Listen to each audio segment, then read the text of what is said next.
मैं बस मुझे लगता है कि if we are to be a super power, अगर हमको if we are to be the one of the greatest countries in the world which we are, तो सिर्फ आर्थिक तरीके से नहीं होगा, not only economic, not only defence, it has to be cultural, it has to be self pride. Do you agree with that? मैं हमेशा कहता हूँ कि you should be proud of what you are, you should be proud of your culture, your religion, your way of life, क्योंकि पूरी दुनिया हमको देख रही है. और मुझे लगता है कहीं ना कहीं जो मैकॉलेज चिल्ड्रन वाला कॉन्सेप्ट है कि जब भारत को दबाया गया तब हमें बोला गया कि अपनी संस्कृति भूल जाओ, संस्कृत भूल जाओ, गड़बड़ है तुम्हारा सब कुछ गड़बड़ है, तुम सांप सब.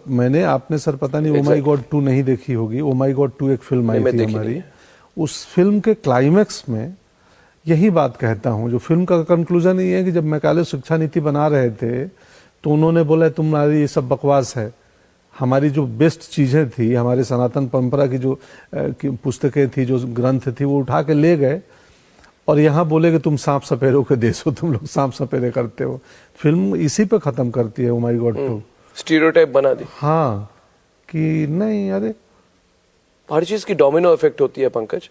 जैसे मैंने कहा कि अभी मैंने पिक्चर हॉल में जाना बंद कर दिया था, अभी भी नहीं जाता हूं, मगर जो ओटीटी में 2-3 चीजें जो देखता हूं, टैलेंट देखता हूं, मुझे लगता है कि ये टैलेंट, ये एक्टर शायद आज से 10 साल पहले उनको चांस ही नहीं मिलता या साइड रोल मिलता. अब जैसे मैं बहुत फैन हूं पंचायत करके जो सीरियल बनी हुई है, मुझे लगता है कितनी ब्यूटीफुल कैरेक्टराइजेशन है. और पहले हम पूछते थे कि ऐसे सीरियल क्यों नहीं बनती है, मूवीज क्यों नहीं बनती है, तो लोग बोलते थे people only want to see crime, sex, fantasy, not live in reality. And I think that you have changed. एक बात बताइए पंकज जी, अगर आपको कोई फिल्म दी जाए, जैसे लॉयर कहते हैं कि I will take up any case even if I don't believe in it because it is my art, it is my craft, I will support the biggest criminals if required, because it is my profession. My profession. Yes. Will you do things that you don't believe in? एक certain point तक है, उसके beyond नहीं. अगर आप थोड़े detail में इसके बारे में. एक सर्टेन पॉइंट तक कि आई नो कि मैं अभिनेता हूं, मैं अभी अटल जी का किरदार कर रहा हूं, आदरणीय अटल जी का. इसके बाद जो मैं किरदार करूंगा वो एक लंपट व्यक्ति का करूंगा. लंपट बहुत दिनों बाद यार. लंपट मतलब ऐसा लुच्चा. समझ गया. मैं भी देखिए मैं समझ जाता हूँ. मैं हिंदू कॉलेज में था और जहाँ से आप आते हैं वहाँ के भरपूर लोग थे वहाँ पे, तो समझ जाता हूँ. तो बतौर अभिनेता करेंगे, लेकिन कुछ क्राइटेरिया होता है कि यार जैसे मेरे साथ होता है कई बार कि मैं छोटे बच्चों के साथ ब्रूटालिटी या गलत होते मेरे से जीवन में भी नहीं देखा जाएगा, और मैं नहीं चाहूंगा कि मेरा कैरेक्टर स्क्रीन पे भी करे. एक फिल्म मैंने बाहर की फिल्म छोड़ी थी, लूसी लू आई थी बनाने, शॉर्ट फिल्म, बाहर की एक्ट्रेस हैं, और मुझे लगा नहीं यार ये मुझसे नहीं होगा, मैं छोड़ दो, मेरी अपनी एक सीमा है अभिनय में. हम इवॉल्व होते हैं, रोज सीखते हैं, कई बार राय विचार बदलती भी हैं. अभी ये स्थिति है कि मुझे लगता है नहीं, एक वैसे किरदार का रोल जो आई नो कि सिनेमा से समाज नहीं बदलता है, बट सिनेमा कम से कम ओ माई गॉड 2 का पर्पस, इंटेंशन यही था कि लोग सेक्स एडुकेशन पे बात करें. वो फिल्म सेक्स एडुकेशन के ऊपर है, और चूंकि वो फिल्म सेक्स एडुकेशन और सनातन परंपरा को जोड़ती है, उसके अपने बहुत ही वैलिड पॉइंट्स हैं कैसे जोड़ती है, तो मुझे लगा कि इंटेंट इसका अलग है. इंटेंट इसका सनसनी करना नहीं है. तो स्टोरी टेलिंग में इंटेंट जरूरी है, और किरदारों के काम में भी इंटेंट जरूरी है कि क्या आई नो कि समाज बदल नहीं जाएगा सिनेमा से, या सिनेमा में दिखाई हुई कोई गलत चीज कोई सिनेमा से लेकर नहीं करेगा. फिर भी मेरी आत्मा कई हद तक जो किरदार लगता है कि नहीं यार ये किरदार तो मैं सपने में भी मुझसे परफॉर्म नहीं होगा, क्योंकि मुझे उसकी साइकी पे जाना पड़ेगा, उस किरदार के मनोभाव को, उसके साइकोलॉजी को, उसके बिहेवियर को सीखना पड़ेगा, परफॉर्म करना पड़ेगा, थिंक करना पड़ेगा. वो मेरे लिए टॉर्चरस हो सकती है अगर उस किरदार की आइडियोलॉजी मुझसे मैच ना हो रही हो पूरी तरह से. नहीं, इसमें मुझे लगता है कि समाज इन्फ्लुएंस, देखिए इन्फ्लुएंस तो होती है, चेंज नहीं होती शायद. May be A movie can't change the reality but it does influence thinking. और थोड़ा इसमें मेरा थोड़ा पॉइंट ऑफ व्यू आपसे अलग है कि मैं आपसे पूछना चाहता हूँ, आप सिनेमा इंडस्ट्री से जुड़े हुए हैं, कि अभी जो फिल्में बन रही है पहले क्यों नहीं बनी थी, और पहले उन तरह की फिल्में क्यों बनी थी. अब जैसे आपको मैं उदाहरण दूं,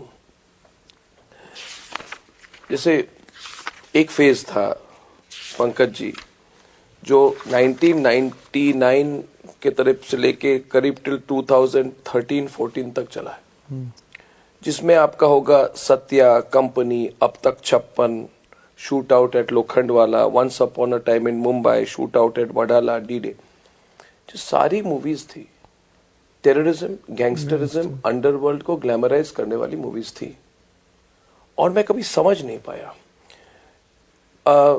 अब है वो सच्चाई, हो सकती है, मगर एक तरह से उनको ग्लैमराइज किया। तो पहला सवाल, इस पर आप अगर विस्तृत तौर से मुझे, you give me a detail reply on this.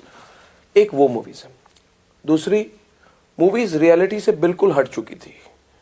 जो अनिल कपूर का इरा था पूरी हट चुकी थी, 1942 टाइप की मूवीज बन रही थी, और उसके बाद अनुराग कश्यप वाली मूवीज आई, वो वाली मूवीज आई जिनमें मतलब you are showing the reality of crime and you are, उसमें भी हाइप का फैक्टर बहुत है, crime at every level, every door, gangs of Wasseypur type का क्राइम, शॉक वैल्यू, लैंग्वेज में शॉक, वायलेंस में शॉक, हर चीज में shock, shock value to shock an urban audience, वो भी चली। और अचानक अभी मुझे लग रहा है, और मुझे अब सिनिकल न कहें, अब अचानक आप पृथ्वीराज चौहान पे मूवीज बन रही है, राम सेतु पे मूवीज बन रही है, एक तरह से जो कहा जाए सांस्कृतिक agenda, civilisational heritage of the country, Hindu agenda, इन पर मूवीज बन रही हैं।